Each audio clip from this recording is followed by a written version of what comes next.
ఆంధ్రప్రదేశ్ ముఖ్యమంత్రి నారా చంద్రబాబు నాయుడు, మాజీ ముఖ్యమంత్రి వైఎస్ జగన్మోహన్ రెడ్డి ఒకరిపై ఒకరు తీవ్ర విమర్శలు చేసుకోవడం రాజకీయ వర్గాల్లో తీవ్ర చర్చకు దారితీశాయి. ఇటీవల చంద్రబాబు విజయవాడ సిద్ధార్థ అకాడమీ స్వర్ణోత్సవ వేడుకల్లో పాల్గొన్న సందర్భంగా ఎక్కడ నీరుంటే అక్కడ నాగరికతలు వెలుస్తాయి అని పేర్కొంటూ విజయవాడ వద్ద కృష్ణానది, నెల్లూరు వద్ద పెన్నా నది, రాజమహేంద్రం వద్ద గోదావరి నది, విశాఖపట్నం వద్ద సముద్రం వంటి ఉదాహరణలు ఇచ్చారు.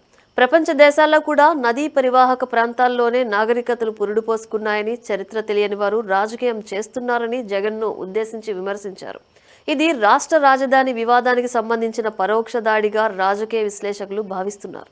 ఆంధ్రప్రదేశ్ రాష్ట్ర విభజన తర్వాత రాజధాని అమరావతి నిర్మాణం చంద్రబాబు నాయకత్వంలో ప్రారంభమైంది. కృష్ణా నదీ తీరంలో ఉన్న ఈ ప్రాంతాన్ని ఆయన ఎంచుకోవడం వెనుక నీటి వనరులు, భౌగోళిక ప్రాధాన్యతలు కీలకం.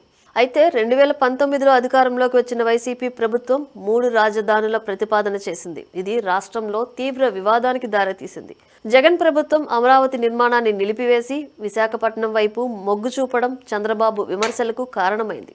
2024 ఎన్నికల్లో టీడీపీ, జనసేన, బీజేపీ కూటమి విజయం సాధించిన తర్వాత చంద్రబాబు మళ్లీ ముఖ్యమంత్రి అయ్యారు. అమరావతిని ఏకైక రాజధానిగా ప్రకటించారు.